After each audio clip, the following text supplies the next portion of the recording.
વલાઓ આવો ગીતશાસ્ત્ર 61 પર મનન કરીએ.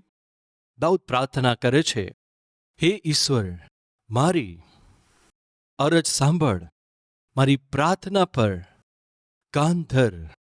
મારું હૃદય વ્યાકુળ થશે ત્યારે પૃથ્વીના છેડાથી તને હું પુકારીશ. દાઉદના જીવનમાં તકલીફ આવી. 61માં ગીતમાં દાઉદે ક્યારે અને કેવી પરિસ્થિતિમાં આ ગીત લખ્યું કહીએ તો, દાઉદ રાજાના રૂપમાં શાસન કરવાના દિવસોમાં આ ભજન લખ્યું છે. લગભગ 13 વર્ષ સુધી દાઉદ પોતાના જીવનમાં ઘણા કષ્ટમાંથી પસાર થયા. લગભગ 16-17 વર્ષની ઉંમરમાં દાઉદને પરમેશ્વરે રાજા તરીકે અભિષેક કર્યા. આ રીતે અભિષેક કર્યા પછી એક એક સ્ટેપ, એક એક પગલું પરમેશ્વરે દાઉદને સિંહાસન સુધી પહોંચાડ્યા. સૌથી પહેલા જ્યારે સાઉલને દુષ્ટાત્માએ પકડ્યો, દાઉદના વીણા વગાડવા દ્વારા સાઉલને ચેન મળતું અને તેને સારું થઈ જતું. ભલાવો દાઉદ તો ઘેટા બકરાનો પાળક હતો, પરંતુ તે તો રાજાના રાજભવનમાં પહેલીવાર પ્રવેશી શક્યો. કારણ જાણું છું, જ્યારે સાઉલ રાજ કરતો હતો તેને દુષ્ટ આત્માએ પકડ્યો, અશુદ્ધાત્માએ પકડ્યો. તેના કર્મચારીઓએ સલાહ આપી, જો કોઈ વ્યક્તિ વીણા વગાડવામાં નિપુણ હોય, આવીને વીણા વગાડે તો જ્યારે જ્યારે દુષ્ટાત્મા તારા પર આવી પડે ત્યારે તને સારું થઈ જશે. આ રીતે તેમની સલાહ અનુસાર દાઉદને બોલાવ્યા. આ સમયે દાઉદ વાસ્તવમાં ઘેટા બકરાના ચરવાહા હતા, પરંતુ ભૂતકાળમાં તે જ દાઉદને પરમેશ્વરે સમુએલ દ્વારા રાજા બનવા માટે અભિષેક કર્યા. દાઉદને રાજા તરીકે અભિષેક કરવામાં આવ્યા છતાં રાજ્ય પર શાસન કરવાનો અવસર દાઉદને ના મળી શક્યું. તેનું કારણ એ છે કે સાઉલ રાજાના રૂપે શાસન કરતા હતા. સાઉલ તે સમયે ઇઝરાયેલીઓ પર શાસન કરતા હતા, એટલા માટે દાઉદનું શાસન કરવું સંભવ ના બન્યું. પરમેશ્વરના સમયની રાહ જોવાની હતી. પરમેશ્વરે દાઉદને રાજા તરીકે પસંદ કર્યા, પરંતુ તરત રાજા ના બન્યા. એટલા માટે દાઉદે શું કરવાનું છે? રાહ જોવાની છે. વાલા ભાઈઓ અને બહેનો, દાઉદને પરમેશ્વરે રાજા તરીકે પસંદ કર્યા કે નહીં? પસંદ કર્યા હતા. દાઉદને પરમેશ્વર રાજા બનાવવા માટે અભિષેક કર્યો કે નહીં? અભિષેક કર્યો. તો પછી તરત શાસન કરવું દાઉદે શરૂ કર્યું કે નહીં? ના કર્યું. એટલે દાઉદે શું કરવાનું છે? પરમેશ્વરના સમયનો રાહ જોવાની છે. શું તમે સમજો છો? આજે આપણી મધ્યમાં અભ્યાસ કરનાર સ્ટુડન્ટ્સ છે શું? તો તમારા માટે ખુશખબરી. પરમેશ્વરની આશા અનુસાર જો તમે મહેનત કરીને અભ્યાસ કરો છો તો તે કરવાથી પરીક્ષાઓ જો તમે આપી રહ્યા છો તો પરમેશ્વરે તમારે માટે વિજયને છુપાવી રાખ્યો છે. કેટલાક લોકો ખૂબ જ મહેનત કરીને પરીક્ષા આપે છે, પરંતુ સફળ નથી થતા. તમે ગમે તેટલી મહેનત કરો, ગમે તેટલી મહેનત કરીને પરીક્ષા આપો, ગમે તેટલી મહેનત કરીને નોકરી માટે પ્રયાસ કરો, ગમે તેટલી મહેનત કરીને વેપાર કરો, તમે ભૂલશો નહીં, જો આપણે આપણા જીવનમાં સફળતા પામવી હોય તો ચોક્કસ પરમેશ્વરની દયા અને તરસ જોઈએ. પ્રભુ ઈસુ ખ્રિસ્તે કહ્યું છે, મારા પિતાથી અલગ થઈને હું કશું ના કરી શકું. એમ જ પરમેશ્વરથી અલગ થઈને આપણે કશું કરી શકતા નથી. તમે પોતાની તાકાતથી, તમે તમારા બળથી, પોતાના જ્ઞાન પર, પોતાના ધન પર, પોતાની સુંદરતા પર ભરોસો રાખી શકો, પણ સાંભળો, તે એક દિવસે તમને નિષ્ફળ બનાવશે. એક દિવસે જેના પર તમે ભરોસો કર્યો તે તમને છેતરશે. પરંતુ પ્રભુ પર જે ભરોસો કરશે ક્યારેય છેતરાશે નહીં અને ક્યારેય અનાથ નહીં બને. બાઇબલ આપણને સમજાવે છે. દાઉદને પરમેશ્વરે અભિષેક કર્યા પછી તરત તે રાજા ના બની શક્યા. બની શકે છે એમ જ પરમેશ્વર આપને નોકરી આપવાનું વચન આપ્યું હોય, હું તમને સાજાપણું આપીશ વચન આપ્યું હોય, હું તારા લગ્ન માટે સારી વાત લાવીશ, પ્રભુએ તમને વચન આપ્યું હોય, હું તમને સંતાન આપીશ. આ રીતે પ્રભુએ તમને વચન આપ્યું હોય, જ્યારે તમે પ્રાર્થના કરી, પરમેશ્વરે તમને કહ્યું હશે, હું ઉત્તર આપીશ, સારા દિવસ આવશે. ચોક્કસ પ્રભુએ તમને કહ્યું હશે. પ્રભુએ જો કહ્યું છે તો ચોક્કસ કરશે. પરંતુ આ વાતને તમારે સમજવાની છે. પરમેશ્વરે તમારા જીવનમાં જે કરવાનું કહ્યું છે તેને કાલે જ કરી શકે છે, આવતા અઠવાડિયે, આવતા મહિને અથવા આવતા વર્ષે પણ કરી શકે છે. પરમેશ્વરે આપેલું વચન તમારા સમય અનુસાર જો પૂરું ના થાય, પરંતુ પરમેશ્વરના સમય અનુસાર તે ચોક્કસપણે પૂરું થશે. આ રીતે દાઉદના જીવનમાં થયું.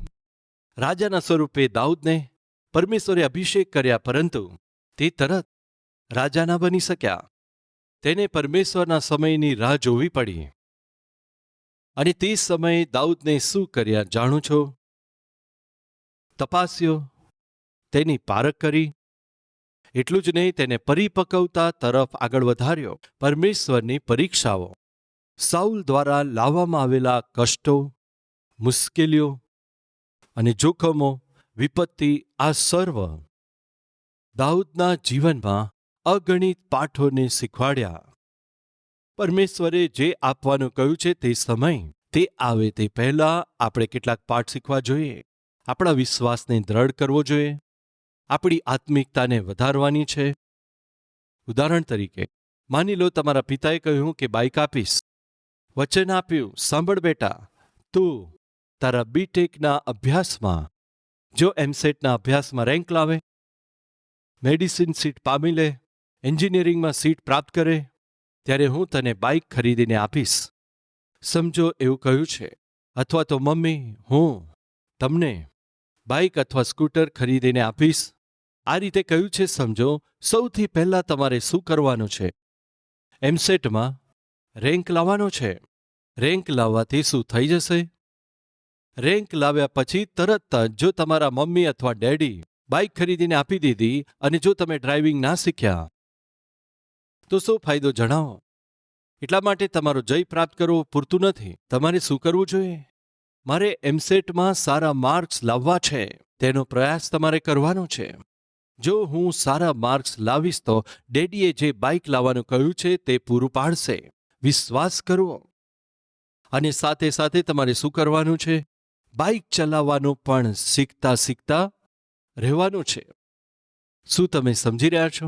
ડેડી જે બાઇક તમને આપવા જઈ રહ્યા છે, જો તમારે ચલાવવું હોય તો તેને પહેલાથી જ શીખવાનું છે, તેમાં નિપુણ થવાનું છે. જો એમ ના બને તો શું ડેડી તમને બાઇક આપી દેશે? ડેડી તમારા કયા અનુસાર હું એમસેટમાં રેન્ક લાવ્યો છું, મને બાઇક લાવીને આપો એમ કહે તો ત્યારે ડેડી કહેશે, હું બાઇક લાવીને તને આપીશ, પરંતુ શીખ્યો તો નથી. હું શીખ્યો નથી તો શું છે? તમારે વચન પૂરું કરવું જોઈએ. અરે દીકરા, તું શીખ્યા વગર હું મારું વચન પૂરું કરવા માટે જો બાઇક લાવીને આપું તો તું તારો જીવ ગુમાવીશ. એટલે ચોક્કસ તારે શું કરવાનું છે? શીખવું જોઈએ. બાઇક શીખવી એટલી આસાન નથી. શીખતા આપણે પડી જઈ શકીએ છીએ. ઘણી વાર તો ઘૂંટણોમાં પણ ચોટ લાગે છે. વલાઓ, તેનો અર્થ એ છે કે પરમેશ્વરે દાઉદને જે વચન આપ્યું તે શાસનને દાઉદે કરવા માટે તે શીખવું પડે, પ્રશિક્ષણ લેવું પડે. કોણ કોણ કેવી રીતનો વ્યવહાર કરશે, કોણ લડાઈને માટે આક્રમણ કરશે, કોણ છે છેતરીને મારી શકે છે, કોણ કેવી રીતે દેશની વિરોધમાં આવશે, ખરેખર રાજાએ કેવી રીતે શાસન કરવું જોઈએ, રાજાનું રાજભવન કેવું હોવું જોઈએ, સેના કેવી હોવી જોઈએ, રાજાના વિરોધી કોણ છે, કયા દેશ ચડાઈ કરશે, આ સર્વ વાતો જાણવી જોઈએ. જાણ્યા વગર જઈને રાજ્ય કરવાથી દાઉદનું પણ શાસન સાઉલ જેવું થઈ જાય. સાઉલના શાસનકાળ દરમિયાન લોકો ખૂબ જ ભયભીત હતા. સાઉલના શાસનકાળના સમયમાં લોકો પોતાના પ્રાણને મુઠ્ઠીમાં રાખીને ભયથી જીવતા હતા, કેમ કે સાઉલ કોઈ પણ નિપુણતા વગર રાજાના સ્વરૂપમાં શાસનકાળ શરૂ કર્યો. ફળસ્વરૂપ ગોલિયાત તેમની વિરુદ્ધમાં આવીને કહેવા લાગ્યા, તમારો દેશ અમારો દેશ અંદર અંદર કેમ લડે? તમારા દેશમાંથી એક વ્યક્તિને મોકલો મારી સાથે લડવા માટે. જો તમારો કોઈ વ્યક્તિ આવીને મને મારી નાખશે તો મારો આખો દેશ તમારો ગુલામ થશે. આવવા કહો. આ રીતે પડકાર ફેંક્યો. સાઉલ સામનો ના કરી શક્યો. સાઉલની સાથે રહેનારા સૈનિકો પણ સામનો ના કરી શક્યા. દાઉદના ભાઈઓ પણ સામનો ના કરી શક્યા. કારણ શું હતું? તેમાંથી કોઈ પણ દુશ્મનનો સામનો કરી શકે એવી તાકાત અને હિંમતને કોઈ બતાવી ના શક્યા. પરંતુ એવા સમયમાં એક જ વ્યક્તિ આગળ આવ્યા. કોણ છે જણાવો? દાઉદ. દાઉદ આગળ આવીને ગોલિયાતને મારવા માટે તૈયાર થયા છે. તો કારણ જાણો છો? દાઉદે શિક્ષા લીધી હતી. દાઉદ શીખ્યા હતા. તે શું શીખ્યા હતા? પરમેશ્વરની ઉપસ્થિતિનો અનુભવ કરવાનું શીખ્યા હતા. પરમેશ્વરની સહાયતાથી તેનાથી પણ તાકાતવર જાનવરોને મારવાનું શીખ્યા હતા. સાઉલે કહ્યું કે હજી તું બાળક છે, હજી તો તું નાનો બાળક છે, તને યુદ્ધ કરતા કેવી રીતે આવડે? પરંતુ ગોલિયાત તો જન્મથી જ યોદ્ધો છે, તેનો કોઈ પણ વ્યક્તિ સામનો ના કરી શકે. તારી પાસે શું ટ્રેનિંગ છે? તારી પાસે અનુભવ શું છે? આ રીતે જ્યારે સાઉલે કહ્યું, દાઉદે શું કહ્યું જાણો છો? આવો જોઈએ દાઉદે શું કહ્યું. આપણા જીવનમાં કેમ પરમેશ્વર આપણને આપેલા વચનમાં મોડું કરે છે, તે શા માટે મોડું કરે છે, એ એવો પાઠ છે આપણે શીખવાનો છે. શમૂએલનું પહેલું પુસ્તક તેનો 17મો અધ્યાય 32મી કલમથી વાંચું છું. ત્યારે દાઉદે સાઉલને કહ્યું, કોઈ મનુષ્યને કારણે સાઉલનું મન એ નાહિંમત ના થઈ જાય. ના ડરશો. કેમ નિરાશ થાવ છો? તમે નિરાશ ના થશો. 17મો અધ્યાય અને 11મી કલમ. તે ફલિસ્તીની એ વાતો સાંભળીને સાઉલ અને સમસ્ત ઇઝરાયેલીઓનું મન ભયભીત થયું અને તેઓ અત્યંત ભયભીત થયા. શું લખ્યું છે? ખૂબ જ ડરી ગયા. ડરથી કાંપતા હતા. કોઈ એક જ નહીં, આખો દેશ.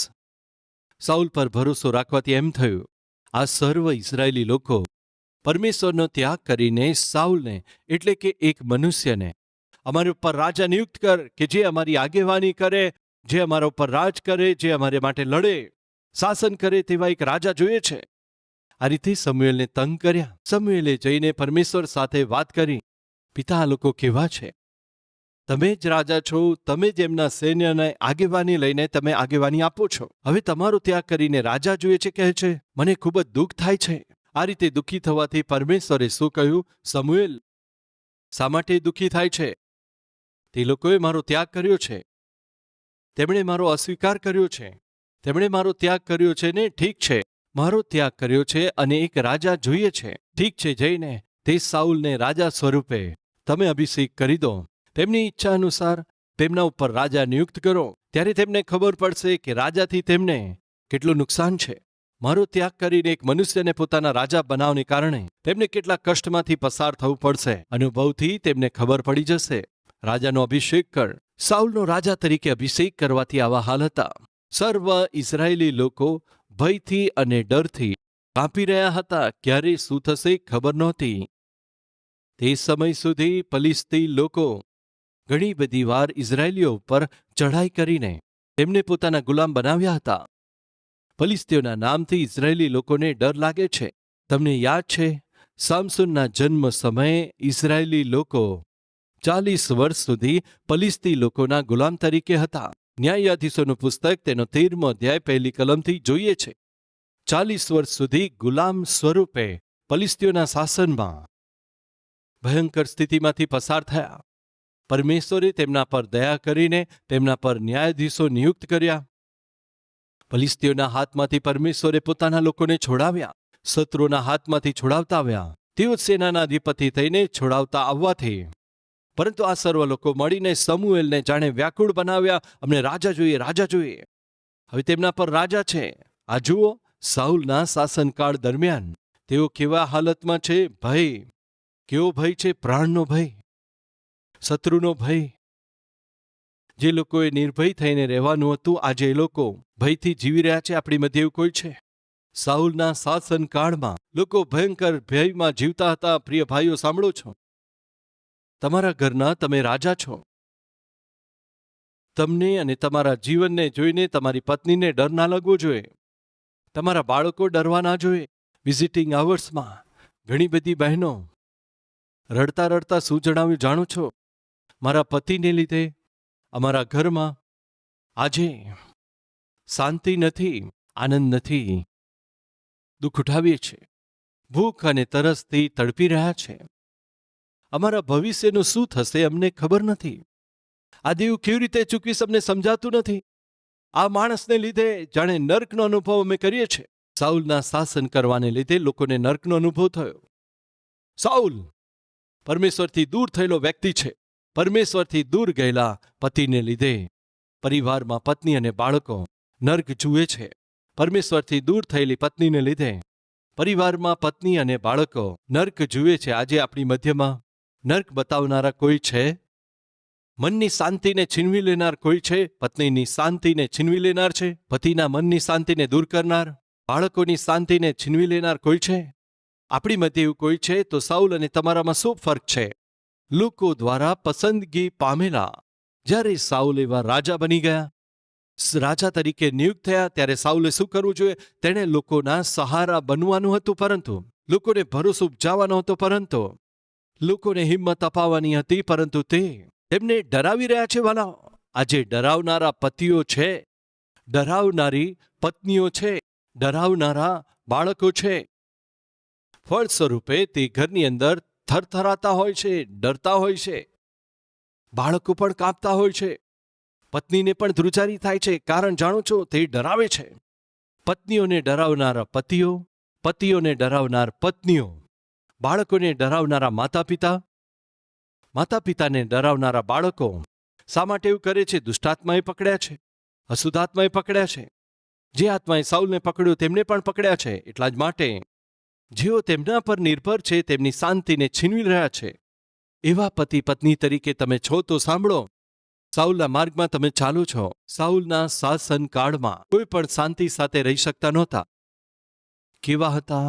ભયથી અને ડરથી જાણે ધ્રુજી રહ્યા હતા.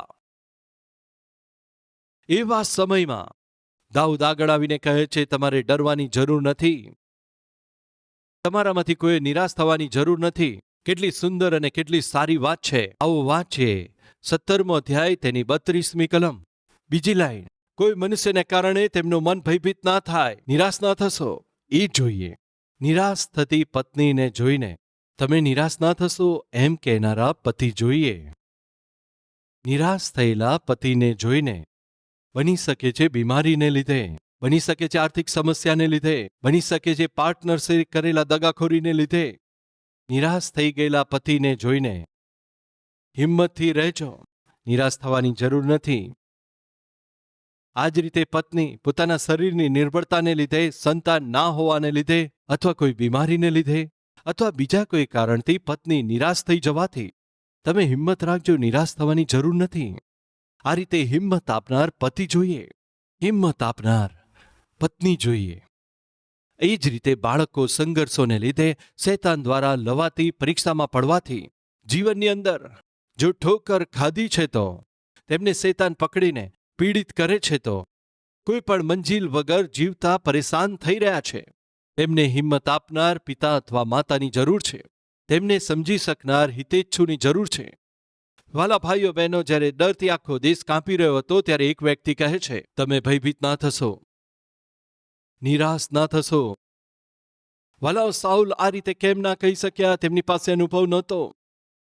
તે કેવળ સામેવાળાને ડરાવવાનું જાણતો હતો. તે તો સામેવાળાને માત્ર દુઃખ પહોંચાડતો. સામેવાળા વ્યક્તિને ભય ઉપજાવે તે સિવાય હિંમત આપવી સાઉલને આવડતું નહોતું. તમારા પણ એવા જ હાલ છે. તમારા પત્નીને ભયભીત કરવા સિવાય, તેમને ભયભીત કરવા, તેમને માર્યા સિવાય તેમને હિંમત આપવી આવડતી નથી. તેમને રડાવવા સિવાય, સતાવવા સિવાય, તેમને ધમકી આપ્યા સિવાય શાંતિ આપવી તમને આવડતી નથી. ચાહે તમે પતિ હોય કે પત્ની હોય, તમારામાં ને સાઉલમાં શું અંતર છે? એવા સમયની અંદર દાઉદ આવીને હિંમત આપી રહ્યા છે, નિર્ભય બનાવી રહ્યા છે, શાંતિ આપી રહ્યા છે. એટલું જ નહીં, હું તમારી સાથે છું એમ કહી રહ્યો છે. એવા પતિ જોઈએ, એવી પત્ની જોઈએ, એવા બાળકો જોઈએ. ઘણીવાર ઘણા માતા પિતા મારી પાસે આવીને રડે છે, મારી દીકરીએ મને ઘરથી કાઢી મૂક્યા, દીકરાએ મને ઘરથી બહાર કાઢી મૂક્યા. કેટલાક માતા પિતાએ કહ્યું, અમારા બાળકોને અમે સારી રીતે અભ્યાસ કરાવ્યો, સારી નોકરીઓ પ્રાપ્ત કરી, અમારી સર્વ કમાણી લઈ લીધી, પણ અમને ઘરથી કાઢી મૂક્યા, અમને જાણે બેસહારા બનાવી દીધા. કેટલા દુષ્ટ છે આ લોકો! શું આ દીકરાઓ છે કે દુશ્મન છે? તે દુશ્મન છે વાલાઓ. જાઓ અહીંયાથી કહીને મૃત્યુ પામો એમ કહીને જન્મ આપનારામને જ આ દુષ્ટ કાઢી મૂકે છે. કોણ છે જાણો છો? તેઓ દુઃખ આપનારા છે, રડાવનારાઓ છે. પરંતુ દાઉદ તે એવા નહોતા. તે હિંમત આપી રહ્યા છે. ચિંતા ના કરશો કહે છે. તેનું કારણ એ છે કે પરમેશ્વરે દાઉદને ઘણો અનુભવ આપ્યો હતો. શું અનુભવ આપ્યો હતો? કેવી રીતે તેણે લડાઈ કરવાની છે, તેનાથી પણ તાકાતવર શત્રુ આવી જાય તો તેને કેવી રીતે જીતવા. દાઉદને પરમેશ્વરે પ્રશિક્ષણ આપ્યું. ફરીથી કહું છું, પરમેશ્વરે જે વચન આપ્યું છે તે પૂરું કરવાની પ્રક્રિયામાં તરત જ તે વચનને તમારા જીવનમાં પૂરું નહીં કરે જ્યાં સુધી તમે શિક્ષણ ના પામો. હું ફરીથી કહું છું, હું મારા દીકરાને વચન આપી શકું કે હું તને બાઇક લઈ આપીશ, પરંતુ ખરીદવાની પ્રક્રિયામાં હું મોડું લગાવી શકું છું, કેમ કે મારા દીકરાને હજી બાઇક શીખવાની છે. તે સારી રીતે બાઇકને શીખીને સારી રીતે ચલાવી શકે છે. એ દ્વારા તેને નુકસાન નહીં થાય, સામેવાળાને નુકસાન નહીં થાય, એવો ભરોસો મને થાય ત્યારે બાઇક ખરીદીને આપીશ. આ ભરોસો કોને ઉપજાવવાનો છે? પુત્રને અપાવવાનો છે. પ્રિય ભાઈઓ તથા બહેનો, તમે જાણો છો કે પરમેશ્વર આપણા જીવનમાં ઉત્તમ યોજનાઓને રાખે છે, મેલમિલાપ ભલાઈના વિચારોને રાખે છે, ઉત્તમ ઉદ્દેશ્યને રાખ્યા છે. તેને ચોક્કસપણે આપણા જીવનમાં પૂરી કરવા માટે તે સક્ષમ છે. પરંતુ જો આજે મોડું થાય છે તો પરમેશ્વરનો જવાબ મળવામાં જો તમને મોડું થતું હોય લાગે છે તો ગેરસમજ ના કરશો. મોડું કરવાનું કારણ એ છે કે તમે જે હજી સુધી પામ્યા નથી તે તમે તેની યોગ્યતા પામ્યા નથી. નોકરી જોઈએ છે એમ કહો છો, પરંતુ નોકરીમાં કઈ સમસ્યાઓ આવશે, કયા પ્રશ્નો ઊભા થશે, કેવા પ્રકારના દબાણ તમારી પર આવશે, નોકરીમાં રહેલા પડકારો કયા છે અને સમસ્યાઓ કઈ છે, તેનો સામનો કેવી રીતે કરવો જોઈએ તેનો અનુભવ તમારી પાસે નથી. તમે નોકરી માટે તૈયાર નથી. તમે નોકરી તો માંગો છો, તમે નોકરી તો ચાહો છો, પરંતુ નોકરીમાં રહેલી સમસ્યા જાણતા નથી. પરમેશ્વર જાણે છે. ત્યાં કેવા પ્રકારના લોકો હોય છે તમે નથી જાણતા, પરંતુ પરમેશ્વર જાણે છે. તેનો સામનો કેવી રીતે કરવો તે તમને નથી ખબર. તમારે શિક્ષા લેવાની જરૂર છે પરમેશ્વરની ઉપસ્થિતિમાં. દાઉદ અત્યારે પ્રશિક્ષણ પામીને આવ્યા હતા. તમે સમજો છો? સંતાન જોઈએ છે, સંતાન જોઈએ છે. આ રીતે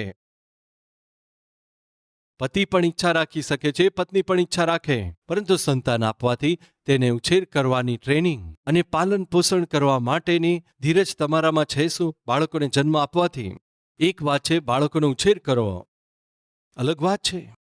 કેટલી બધી ધીરજ જોઈએ એમાં, કેટલી સહનશીલતા જોઈએ બાળકોના ઉછેર કરવામાં. કેટલી બધી વાર બાળક પથારી પલાળી શકે છે, કેટલી બધી વાર કપડાં પલાળી શકે છે, તે કેટલી બધી વાર સાફ કરવું પડે છે. તે બધાને માટે શું જોઈએ? સહનશીલતા જોઈએ.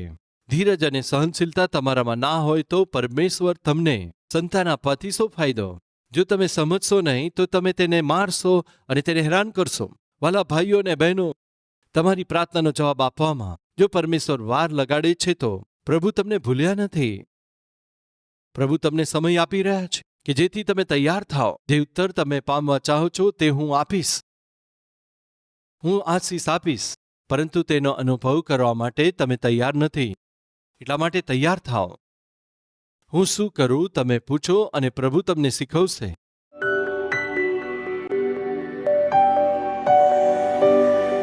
મહાન પવિત્ર પ્રેમી પરમેશ્વર પિતા સાઉલ, જ્યારે સંકટ આવ્યું, વિપત્તિ આવી, શત્રુએ આક્રમણ કર્યું, ત્યારે તેને કંઈ સમજાયું નહીં. આખા દેશને ડરાવી દીધો. તમારી ઈચ્છા અને મરજીના વિરુદ્ધમાં જીવન જીવતા તેને સોંપેલી જવાબદારીઓને પૂરી ના કરી શક્યા, સારી રીતે શાસન ના કરી શક્યા, સર્વ પ્રજાને ડરાવી દીધા. આજે આપણામાં એવા લોકો છે, તમારી ઈચ્છા અનુસાર ના જીવીને, તમારી ઈચ્છા અનુસાર આત્મિક જીવન ના બતાવતા પોતાની ચારે તરફના લોકોને તેઓ ડરાવે છે, તેમને દુઃખી કરે છે, ધમકીઓ આપે છે. એ તો સાઉલનો સ્વભાવ છે. એવા સ્વભાવના દરેક વ્યક્તિ આજે પોતાના જીવનને યોગ્ય કરી લે. દાઉદ તો હિંમત આપનાર વ્યક્તિ છે. દાઉદ તો ભરોસો આપનાર વ્યક્તિ છે. દાઉદ સાહસ આપનાર વ્યક્તિ છે. હું છું આ રીતે શાંતિ આપનાર છે. ચિંતા ના કરશો આ રીતે કહેનાર એ તેનો સ્વભાવ હતો. એવો આત્મિક સ્વભાવ દરેક વ્યક્તિને આપજો. અદ્ભુત આ સંદેશને દરેકના હૃદયમાં તમે વાવ્યું માટે આભાર. તમે ચમત્કાર કરનાર પ્રભુ છો. આશ્ચર્ય કર્મ કરો છો. તમારા માટે કંઈ પણ અસંભવ નથી. વિશ્વાસ કરીને આ લોકો પોતાના જીવનની અંદર જય પામી શકે તમે સહાયતા કરજો. ઈસુના નામથી માંગીએ છીએ પિતા. આમેન. અમારું address Calvary, post box number 30, Kukatpally, Hyderabad 72.